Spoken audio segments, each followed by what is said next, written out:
નમસ્કાર, પ્રણામ, સ્વાગત છે તમારું એક નવા વિડીયોમાં।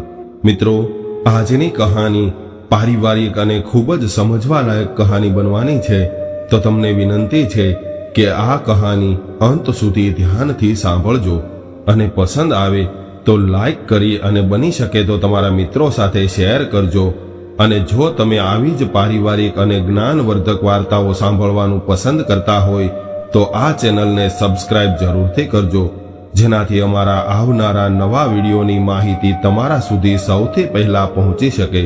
અને કોમેન્ટ બોક્સમાં સાચી શ્રદ્ધાથી હર હર મહાદેવ જરૂરથી લખી દેજો, જેનાથી ભગવાન મહાદેવની કૃપા આપણા સૌ પર નિરંતર બનેલી રહે। તો મિત્રો, ચાલો શરૂ કરીએ આજની કહાની। વૃદ્ધાવસ્થામાં આ 4 વાતો હંમેશા યાદ રાખજો, તો તમારે વૃદ્ધાવસ્થામાં દુઃખી થવાનો વારો નહીં આવે। હાલના સમયે આપણે ભલે યુવાન હોઈએ, પરંતુ વૃદ્ધાવસ્થા ક્યારે આવી જાય છે એ કોઈને ખબર નથી રહેતી। અમીર હોય કે ગરીબ હોય, પરંતુ વૃદ્ધાવસ્થા દરેક વ્યક્તિને આવે છે। કદાચ આપણે ચતુર હોઈએ અથવા મૂર્ખ હોઈએ, પરંતુ દરેક વ્યક્તિએ એક દિવસ તો વૃદ્ધ થવું જ પડશે। તો મિત્રો, વૃદ્ધાવસ્થામાં 4 બાબતો એવી હોય છે જે આપણે હંમેશા યાદ રાખવી જોઈએ। જો આપણે આ 4 બાબતોને યાદ રાખી લઈશું તો આપણે વૃદ્ધાવસ્થામાં કોઈ પણ પ્રકારના દુઃખનો સામનો નહીં કરવો પડે। તો ચાલો મિત્રો, એ કઈ 4 બાબતો છે એ આજે આપણે એક કહાની દ્વારા જાણી લઈએ। તો મિત્રો, ઘણા સમય પહેલાની વાત છે। એક નાનકડા ગામડામાં એક યુવાન રહેતો હતો અને આ વ્યક્તિ ખૂબ જ અમીર હતો। ધનવાન હોવાના કારણે એના ઘણા બધા ધંધાઓ હતા અને એનો વેપાર દૂર દૂર સુધી ફેલાયેલો હતો। આ વ્યક્તિએ એના વેપારમાંથી ઘણી બધી કમાણી કરી લીધી। ત્યારે એક દિવસ એના માતા પિતાએ એને કહ્યું કે દીકરા, તે તારી મહેનતથી તારો ધંધો ખૂબ મોટો કર્યો છે અને આ ધંધામાંથી તે ઘણી બધી સંપત્તિ મેળવી છે, એટલે હવે અમે એવું ઈચ્છીએ છીએ કે તું વિવાહ કરીને આપણા પરિવારને આગળ લઈ જા। હવે તારી વિવાહ કરવાની ઉંમર થઈ ગઈ છે, એટલે તારે વિવાહ કરી લેવા જોઈએ। પોતાના માતા પિતાની આ વાત સાંભળીને આ વ્યક્તિએ કહ્યું કે હજુ તો મારે ઘણા બધા પૈસા કમાવાના છે, મારે મારા જીવનમાં ઘણી બધી સફળતા પ્રાપ્ત કરવી છે, અને તમે મારા માટે એવું ઈચ્છો છો કે હું વિવાહ કરીને ઘરના કામોમાં ફસાઈ જાઉં? નહીં પિતાજી, હજુ હું અત્યારે વિવાહ કરવા નથી માંગતો। પહેલા હું મારા સપનાઓ પૂરા કરીશ, ત્યારબાદ વિવાહ વિશે વિચાર કરીશ। ત્યારે એના માતા પિતાએ સમજાવ્યું કે દીકરા, વિવાહ કરવા એ તો દરેક મનુષ્યનું કર્તવ્ય હોય છે અને દરેક મનુષ્યએ વિવાહ કરવા જ પડે છે, કારણ કે વિવાહ બાદ જ બાળકનો જન્મ થાય છે અને બાળકના જન્મ બાદ જ એના વંશનો વિકાસ થાય છે। પરંતુ ઘણા લોકો એવું વિચારે છે કે જો આપણે વિવાહ કરી લઈએ તો આપણા ઉપર જવાબદારીઓ વધી જશે અને ખર્ચો વધશે, આપણી સ્વતંત્રતા ખતમ થઈ જશે, આપણા ઘરમાં આવનારી છોકરી આપણા પર બોજ બની જશે। પરંતુ એવું નથી હોતું। વિવાહ કરવા એ જીવનની એક જરૂરિયાત હોય છે અને આપણી પત્ની જ હંમેશા આપણા સુખ દુઃખમાં આપણી સાથે ઊભી હોય છે। જેવી રીતે ચાલવા માટે આપણે ખોરાકની જરૂરિયાત પડે છે, એવી જ રીતે આપણો વંશ આગળ વધારવા માટે વિવાહ કરવા એ પણ આપણા માટે ખૂબ જરૂરી છે, કારણ કે આપણા સુખ દુઃખમાં દરેક પરિસ્થિતિમાં આપણી પત્ની જ આપણી સાથે હોય છે। જ્યારે આ પુત્રએ એના પિતા પાસેથી આવા શબ્દો સાંભળ્યા ત્યારે એણે કહ્યું કે પિતાજી, તમે જે કહો છો એ સાચું છે। હવે મને સમજાઈ ગયું છે કે મારે હવે વિવાહ કરી લેવા જોઈએ, એટલે તમે મારા માટે કોઈ સારી છોકરી શોધવાનું શરૂ કરી દો। જ્યારે તમને કોઈ સંસ્કારી છોકરી મળી જાય ત્યારે હું તમારી પસંદગીની છોકરી સાથે વિવાહ કરી લઈશ। પોતાના પુત્રની આવી વાત સાંભળીને માતા પિતા ખૂબ ખુશ થયા અને બીજા જ દિવસે તેઓ આજુબાજુના ગામમાં જઈને એના પુત્ર માટે છોકરી શોધવા લાગ્યા।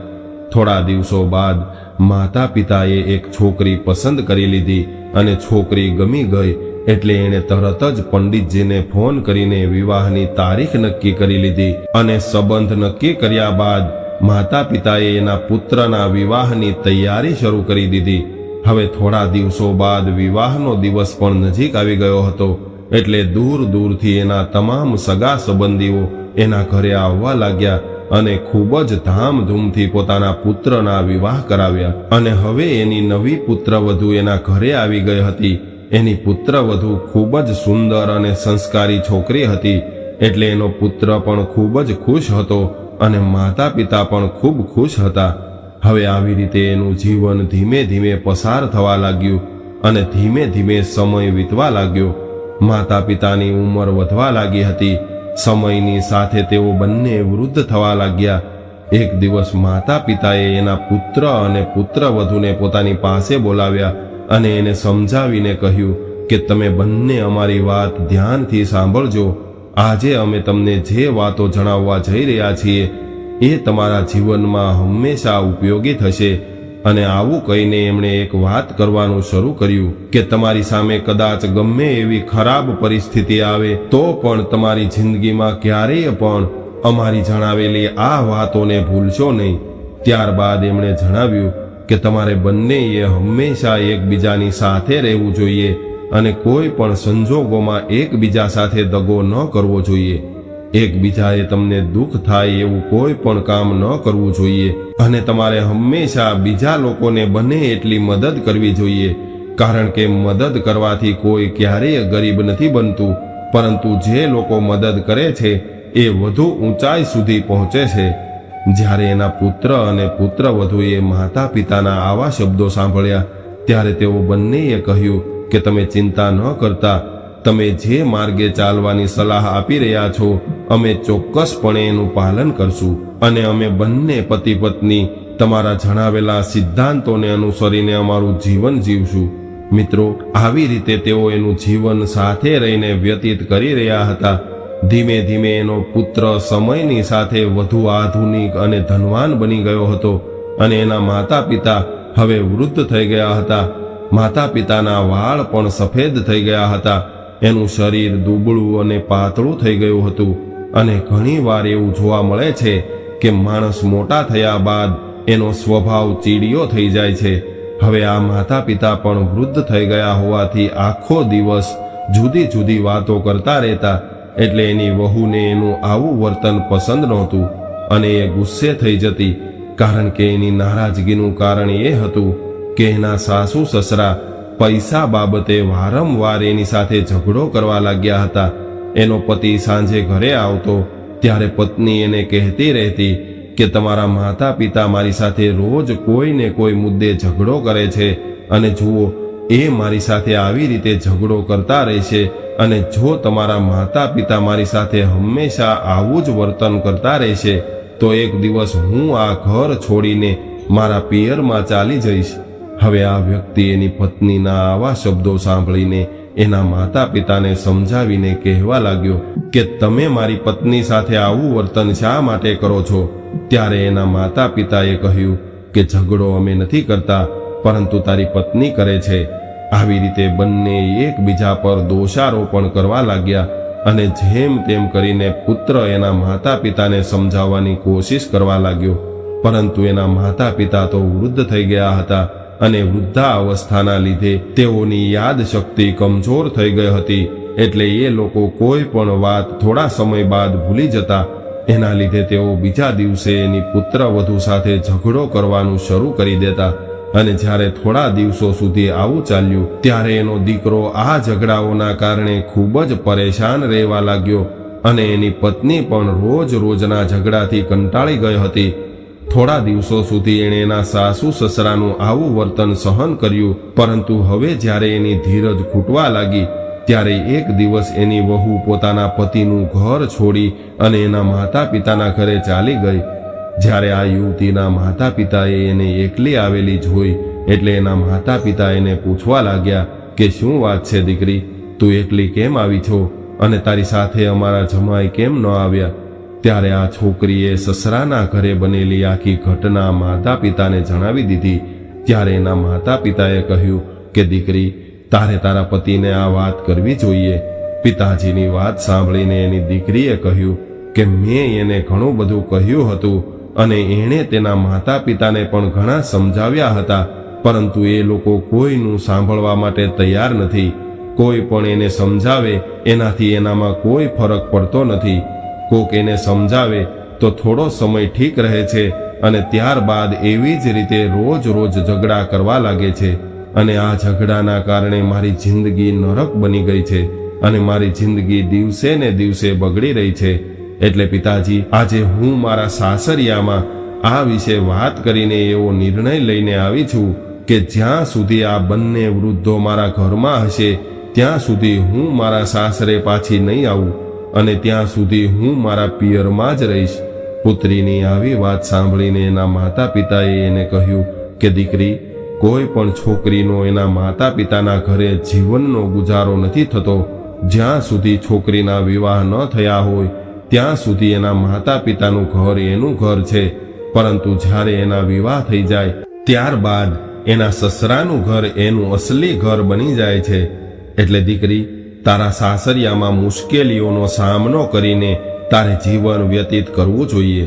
મનુષ્યના જીવનમાં સુખ અને દુઃખ તેમજ પરેશાનીઓ તો આવતી જ હોય છે અને આવી પરેશાનીઓથી આપણે ડરવું ન જોઈએ અને આપણે આપણા દુઃખ અને પરેશાનીઓ સહન કરીને આપણા જીવનમાં આગળ વધવું જોઈએ અને તારે તારી સાથે તારા સાસરિયાને પણ આગળ લઈ જવા જોઈએ. અને તને તો ખબર છે કે તારા સાસુ સસરા હવે વૃદ્ધ થઈ ગયા છે અને વૃદ્ધ લોકો કંઈ પણ કહી શકે છે. તારે એની વાત પર ધ્યાન ન આપવું જોઈએ. ત્યારબાદ આ છોકરીએ એના માતા પિતાને કહેવાનું ચાલુ કર્યું કે હું તમારી વાત સાથે સહેમત છું, પરંતુ હું ક્યાં સુધી સહન કરી શકું? હું એ લોકોના દરેક કામ સમયસર કરું છું, છતાં પણ તેઓ મારી સાથે ખરાબ વર્તન કરે છે અને દરેક પ્રકારના મેણા ટોણા મારીને મને હેરાન કરે છે. એટલું જ નહીં, પરંતુ તેઓ મારા વિશે લોકોને અલગ અલગ રીતે વાતો કરે છે. તેઓ લોકોને એવું કહે છે કે અમારી વહુની વર્તણૂક સારી નથી, અમારો દીકરો આટલું કમાય છે છતાં પણ અમને ખાવા માટે કંઈ આપતી નથી. એ લોકો ગામના લોકો સાથે આવી વાતો કરે છે અને હંમેશા મેં બનાવેલા ભોજનમાં કંઈક ને કંઈક દોષ શોધતા રહે છે. એ લોકો એવું કહે છે કે અમારી પુત્રવધૂને સારું ભોજન બનાવતા પણ નથી આવડતું અને અમને લોકોને સમયસર જમવાનું પણ નથી આપતી, જેના કારણે અમે બંને સમય પહેલા જ વૃદ્ધ થઈ ગયા છીએ અને ગામના લોકો પણ એની વાતો સાચી માની લે છે. આવી પરિસ્થિતિમાં તમે મને એ કહો કે મારે એને કેવી રીતે મદદ કરવી જોઈએ અને હું એને ભોજન કેમ ન આપું? હું એને ભૂખ્યા શા માટે રાખું?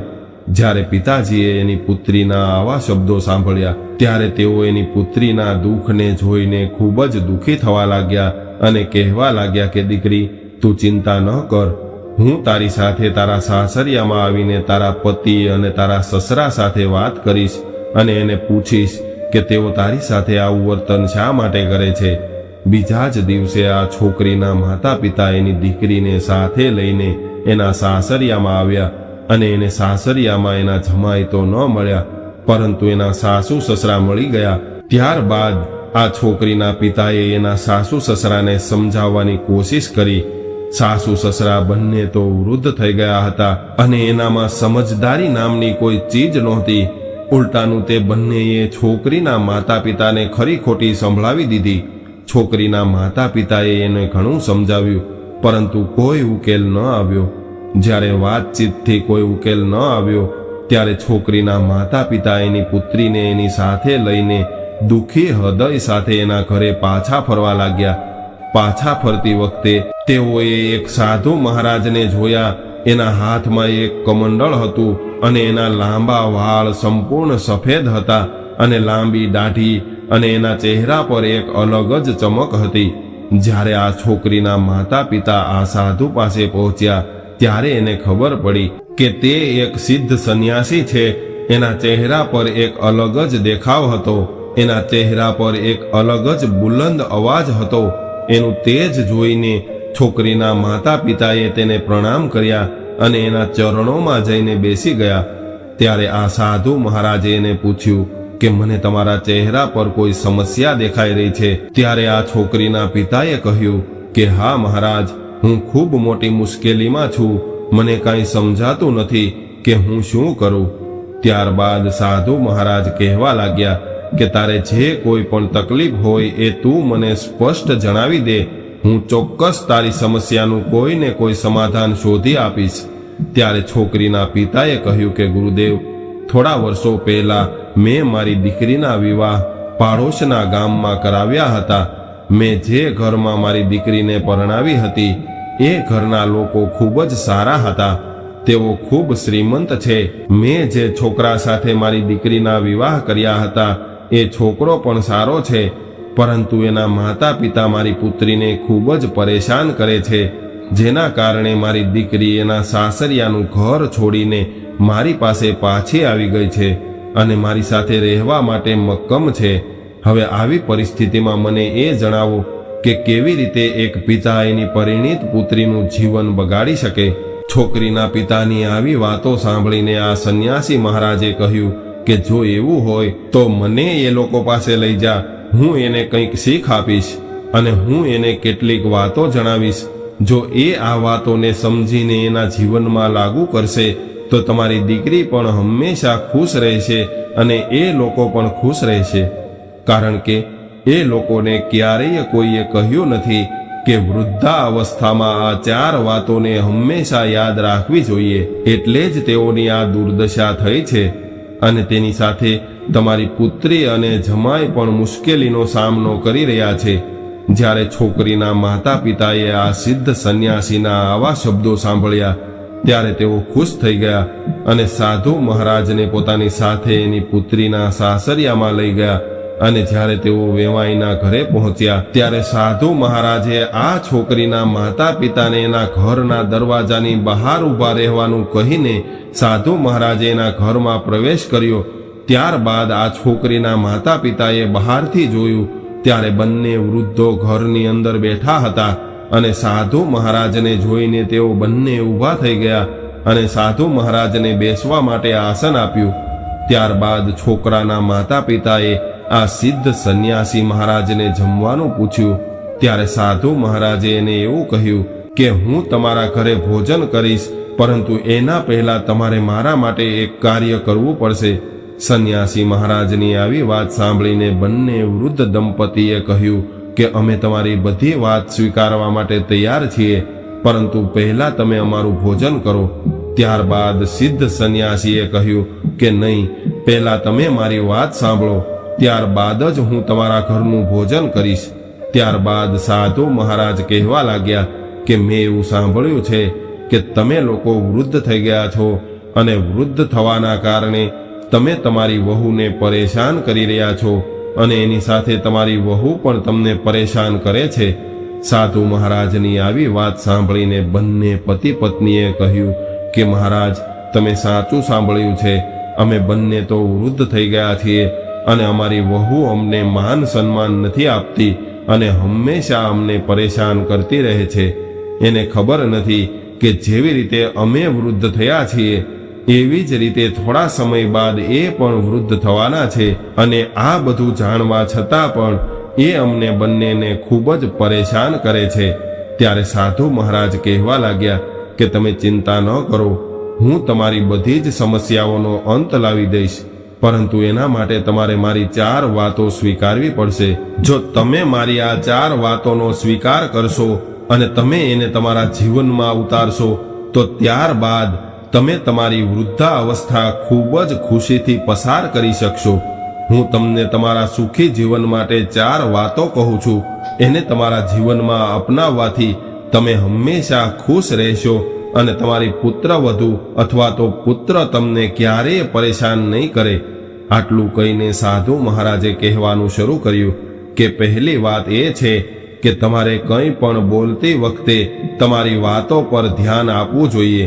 તમારી વાણી પર ધ્યાન આપો, કારણ કે તમારી વાણીમાં એટલી બધી શક્તિ છે કે તમે તમારી વાણીથી કોઈ પણ વ્યક્તિનું દિલ જીતી શકો છો અને તમે તમારી એ જ વાણીથી કોઈ પણ વ્યક્તિને દુખી પણ કરી શકો છો. એટલા માટે તમારે તમારા શબ્દો પર ધ્યાન આપવું જોઈએ. જુઓ, અત્યારે તમે મારી સાથે વાત કરી રહ્યા છો તો તમારી મારી સાથે વાત કરવાની રીત કેવી છે, અને જો મને તમારી વાત કરવાની રીત ગમશે તો હું તમારી સાથે વધારે વાતો કરીશ, અને જો મને તમારી વાત કરવાની રીત પસંદ નહીં આવે તો પછી હું તમારાથી હંમેશા માટે અલગ થઈ જઈશ. એટલે જ હું તમને એવું કહેવા માંગુ છું કે તમારે તમારી વાત પર ધ્યાન આપવું જોઈએ, કારણ કે બોલતા પહેલા તમારે 1000 વાર વિચારવું જોઈએ કે હું શું બોલી રહ્યો છું. હું જે બોલી રહ્યો છું એ સામેવાળા વ્યક્તિને નુકસાન પહોંચાડી રહ્યું છે કે એને ફાયદો થાય છે. આપણે બીજાની સામે આપણા વિચારો રજૂ કરવા જોઈએ. હું જાણું છું કે જ્યારે વ્યક્તિ વૃદ્ધ થાય છે ત્યારે એના શરીરમાં અલગ અલગ પ્રકારના ફેરફારો જોવા મળે છે. જો બીમાર હોય અને એના કારણે એ બોલતા હોય તો ઠીક છે, પરંતુ એ શું બોલે છે એ પણ એને ખબર હોવી જોઈએ. એટલે તમે હંમેશા તમારી વાત પર ધ્યાન આપો કે તમારે બીજા લોકો સાથે કેવી રીતે વાત કરવી જોઈએ. બંને વૃદ્ધ દંપતીએ જ્યારે સાધુ મહારાજના આવા શબ્દો સાંભળ્યા ત્યારે તેઓ બંને ગુરુદેવને કહેવા લાગ્યા કે ઠીક છે મહારાજ, આજથી અમે બંને પતિ પત્ની પોતપોતાની તમામ બાબતો પર ધ્યાન આપશું, પરંતુ બીજી કઈ બાબતો છે એ પણ અમને જણાવી દો.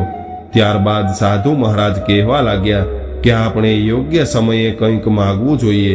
જેમ કે જો તમને ભૂખ લાગી હોય અને એ સમયે તમારી પુત્રવધુ ભોજન બનાવી રહી હોય અને જો ભોજન હજુ તૈયાર ન થયું હોય એવા સમયે એની પાસે ભોજન માગશો તો એ તમને ક્યાંથી ભોજન આપી શકશે?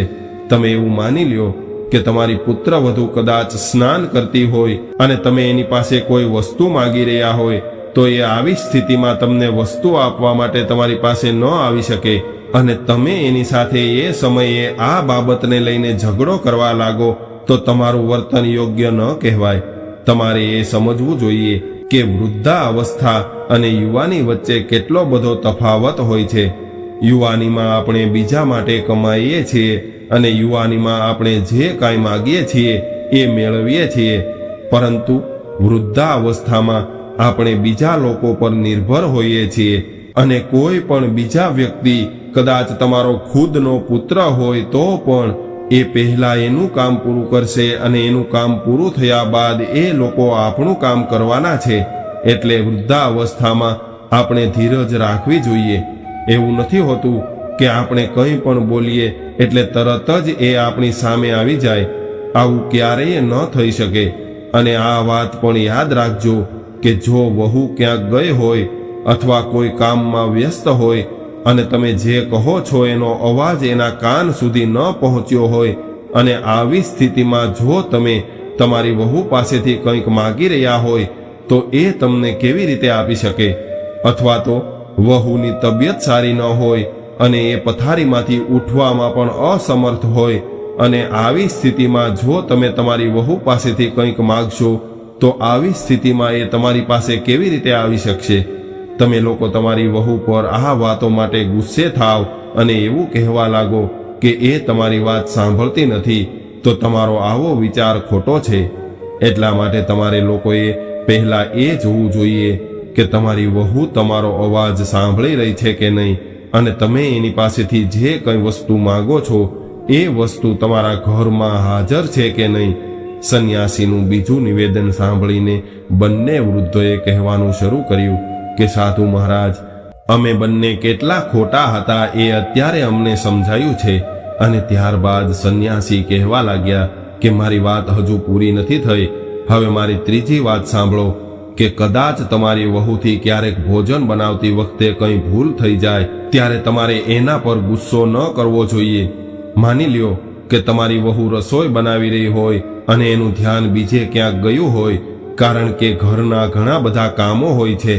આવી સ્થિતિમાં રસોઈ બનાવતી વખતે રસોઈમાં મીઠું થોડું વધારે નખાઈ ગયું હોય અથવા તો ઓછું નખાઈ ગયું હોય અથવા તો મરચાં ઓછા અથવા તો વધુ થઈ ગયા હોય અને કદાચ ભૂલથી એ ભોજન એણે તમારી સામે પીરસી દીધું હોય ત્યારે તમે એને ચાખીને મોઢું બગાડવા લાગો અને કહેવા લાગો કે ખોરાકમાં સ્વાદ નથી અને એમાં તમામ પ્રકારની ખામી કાઢવાનું શરૂ કરી દો છો કે આ ભોજનમાં આ ખામી છે અથવા તો તને ભોજન બનાવતા નથી આવડતું. આવું બોલતા પહેલા તમારે વિચાર કરવો જોઈએ કે તમે પણ એક સમયે યુવાન હતા અને તમે પણ ખોરાક બગાડતા હતા. તો શું તમારા માતા પિતા પણ તમારી સાથે આવું વર્તન કરતા હતા જેવું તમે અત્યારે તમારી પુત્રવધુ સાથે કરી રહ્યા છો? આવા સમયે તમારે તમારી પુત્ર વધુ પર ગુસ્સો કરવાની જગ્યાએ એને પ્રેમથી સલાહ આપવી જોઈએ કે ખોરાકમાં આ સામગ્રી ઓછી છે, એટલે હવે બીજી વખત ધ્યાન રાખજો. એટલે ભોજન બનાવતી વખતે પુત્ર વધુથી કદાચ ક્યારેક કોઈ ભૂલ થઈ જાય તો એ ભૂલનો આપણે સ્વીકાર કરવો જોઈએ અને આપણી પુત્ર વધુનું રક્ષણ કરવું જોઈએ. કદાચ તમે તમારી પુત્ર વધુને પ્રેમથી કહો છો તો એ સાંભળીને એને પણ ખુશી થશે અને એ એવું કહેવા લાગશે કે મારા સાસુ સસરા ખૂબ સારા છે અને એ લોકો મને સમજે છે. પરંતુ તમે લોકો હંમેશા એના બનાવેલા ભોજનમાં નવી નવી ખામીઓ શોધતા રહો છો અને એને કહેતા રહો છો કે આ વસ્તુની કમી છે અને તે વસ્તુની કમી છે. આવી રીતે વારે વારે ટોકવાથી એને ઘણું દુઃખ થાય છે અને તમે લોકો પણ હંમેશા પરેશાન થાવ છો. એટલે ભવિષ્યમાં તમારે એ વાતનું ધ્યાન રાખવું પડશે કે ગમે એવી પરિસ્થિતિ હોય, પરંતુ પુત્ર વધુને પ્રેમથી કહેવાનું ચાલુ કરો. ત્યારબાદ તમારી પુત્ર વધુ તમને એના માતા પિતાની જેમ સાચવવા લાગશે. મહાત્માજીની આ વાત સાંભળીને બંને પતિ પત્ની કહેવા લાગ્યા કે ગુરુદેવ, અમે તમારી ત્રણેય વાતો ખૂબ સારી રીતે સમજી ગયા છીએ. હવે કૃપા કરીને અમને ચોથી વાત પણ જણાવી દો. ત્યારે સાધુ મહારાજ કહેવા લાગ્યા કે થોડી ધીરજ રાખો, હું ચોથી વાત પણ તમને જણાવી દઉં છું.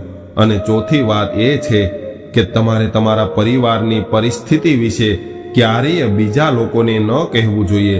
જેવી રીતે કે તમારા પરિવારમાં પૈસાની સમસ્યા હોય, અથવા તો પરિવારમાં કોઈ પણ પ્રકારનો કલેશ હોય, અથવા તમારી વહુ સારી ન હોય, અથવા એ સારું ભોજન ન બનાવતી હોય, તમારા પરિવારમાં કોઈ પણ પ્રકારની સમસ્યા હોય અને તમે એ સમસ્યા અન્ય લોકો સાથે શેર કરો છો, તો તમારા માટે આવું કરવું બિલકુલ યોગ્ય નથી. કારણ કે જ્યારે તમે બહારના લોકોને તમારા ઘરની સમસ્યાઓ વિશે જણાવો છો તો બહારના લોકો તો તમારા ઘરની સમસ્યાઓ જાણીને ખુશ થશે, તમારી સામે તો સહાનુભૂતિ દર્શાવવાનો ઢોંગ કરશે. પરંતુ જ્યારે તેઓ તમારાથી દૂર જશે ત્યારે એ જ લોકો તમારી પીઠ પાછળ તમારી મજાક ઉડાવશે અને એ લોકો તમારી એક વાતની 4 વાતો બનાવીને આખા ગામમાં જાહેરાત કરશે, જેનાથી તમારી અને તમારી પુત્ર વધુની ઇજ્જત આબરૂ ઓછી થશે.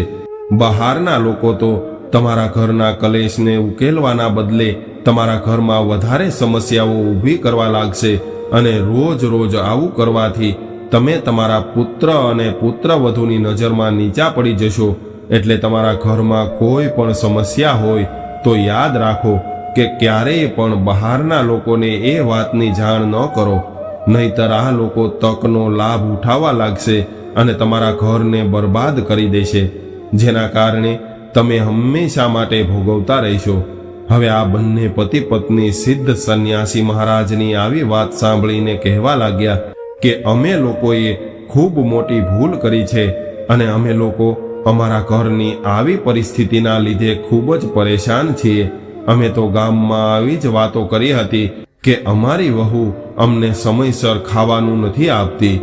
ત્યારે સંન્યાસી કહેવા લાગ્યા કે એટલે જ હું તમને સમજાવું છું કે જો તમે લોકો આખા ગામમાં તમારા ઘરની વાતો ફેલાવતા રહેશો તો તમારે હંમેશા પરેશાન થવું પડશે. એટલે આજથી મારી વાત સાંભળી લ્યો કે બહારના કોઈ પણ લોકોને તમે ક્યારેય પણ તમારા ઘરની વાતો વિશે નહીં જણાવો. અને મેં તમને તમારા જીવનમાં ઉતારવા જેવી જે 4 વાતો જણાવી છે એ યાદ રાખજો. કારણ કે જે વ્યક્તિ વૃદ્ધ થાય છે એ વ્યક્તિ આ 4 વાતોને પોતાના જીવનમાં અપનાવે છે અને એનો અમલ કરે છે, એને જીવનમાં ક્યારેય પણ કોઈ પણ પ્રકારના દુઃખ અથવા સમસ્યાનો સામનો નથી કરવો પડતો અને એ લોકો હંમેશા ખુશ રહે છે અને એના ઘરમાં હંમેશા સુખ શાંતિ બનેલી રહે છે, જેના કારણે એના પરિવારમાં કોઈ પણ સમસ્યા નથી આવતી. આ સમયે જ એનો પુત્ર અને પુત્રવધુ પાછળથી બધી વાતો સાંભળી રહ્યા હતા. આ 4 વાતો પૂરી થયા બાદ એનો પુત્ર અને પુત્રવધુ આ સિદ્ધ સંન્યાસી મહારાજ પાસે આવ્યા અને એને જોઈને સાધુ મહારાજ કહેવા લાગ્યા કે તમે પણ અમુક વાતો ધ્યાનમાં રાખજો જે તમારા જીવનમાં હંમેશા ઉપયોગી થશે. આટલું કહીને સાધુ મહારાજ આ બંને પતિ પત્નીને કહેવા લાગ્યા કે દીકરા, આ વાત હંમેશા ધ્યાનમાં રાખજે. જેના ઘરમાં વૃદ્ધ માતા પિતા હોય છે અને એ લોકો કદાચ કાંઈ કહી દે તો એ સાંભળીને તમને ખરાબ લાગશે, પરંતુ તમારે એ સમજવું જોઈએ કે એ લોકો વૃદ્ધ થઈ ગયા છે અને વૃદ્ધાવસ્થાના કારણે એની જીભ લપસી જાય છે અને વૃદ્ધાવસ્થામાં એનું મગજ યુવાનીની સરખામણીમાં ઓછું કામ કરે છે અને એ પોતે જ જાણતા નથી કે તેઓ શું બોલી રહ્યા છે. ત્યારે તમારે એ યાદ રાખવું જોઈએ કે આ વૃદ્ધ લોકો છે, તેઓ કંઈ પણ કહી શકે છે. એમની વાત પર ધ્યાન આપે છે એ હંમેશા પરેશાન રહે છે અને એની પત્ની તેમજ એના પરિવારના સભ્યો પણ પરેશાન રહે છે, કારણ કે વૃદ્ધાવસ્થામાં કોઈ પણ વ્યક્તિ કંઈ પણ કહી શકે છે અને ગમે ત્યાં જઈ શકે છે અને એ પોતે પણ જાણતા નથી કે હું શું કહી રહ્યો છું અને શું કરી રહ્યો છું. બીજી વાત કે તમારે એ સ્વીકારવું જોઈએ કે તમારા માતા પિતા જો કોઈ તમને ખરાબ કહે છે અથવા તો તમને ફટકારે છે અથવા કંઈક નુકસાનકારક કહે છે, તેમજ દરેક સમયે ઝઘડો કરે છે અથવા તમારી પત્નીને કંઈક કહે છે કે ભોજન બરાબર નથી બનાવ્યું, તો તમારે આનાથી ક્યારેય ગુસ્સે ન થવું જોઈએ. તમારે એ લોકો જે કહે છે એ સાંભળવું જોઈએ. તમારે એની વાત પર ધ્યાન આપવું પડશે. જો એને કોઈ ભૂલના કારણે આપણા બનાવેલા ભોજનમાં કોઈ ઉણપ લાગતી હોય તો પહેલા તમારે એને સુધારવી જોઈએ. જો ભોજન બનાવવામાં કોઈ ઉણપ ન હોય તો એની વાત પર ધ્યાન ન આપીને તમારે મૌન થવું પડશે, કારણ કે વૃદ્ધાવસ્થાના સમયે એ લોકો કંઈ પણ કહી શકે છે. વૃદ્ધાવસ્થામાં તેઓ હંમેશા ખોટી વાતો કરતા રહે છે. જો તમે લોકો કોઈ ખોટું કામ કરશો તો એ લોકો તમને ચોક્કસપણે રોકવાના છે, કારણ કે તેઓ તમારા કરતાં વધુ અનુભવ ધરાવે છે. તેઓ એ જાણે છે કે કયું કામ તમારા હિતમાં છે અને કયું કામ તમને નુકસાનકારક છે. આવી પરિસ્થિતિમાં જ્યારે તમે કોઈ કામ કરી રહ્યા હોવ અને તમારા વડીલો એ જોઈને તમને એ કામ કરવાથી રોકી રહ્યા હોય તો તમારે એની વાતને નજરઅંદાજ ન કરવી જોઈએ, કારણ કે એ લોકો એના અનુભવના આધારે આવું કહેતા હોય છે કે એ લોકો જાણતા હોય છે કે શું કરવાથી તમને ફાયદો થશે અને શું કરવાથી તમને નુકસાન થશે. એટલે તમારે મુશ્કેલીમાં ન પડવું હોય તો એની વાત માનવી પડશે. પુત્રવધુ અને પુત્રએ પણ સમજવું જોઈએ કે કોઈ પણ વ્યક્તિના માતા પિતા એની વૃદ્ધાવસ્થામાં કંઈ પણ કહી શકે છે.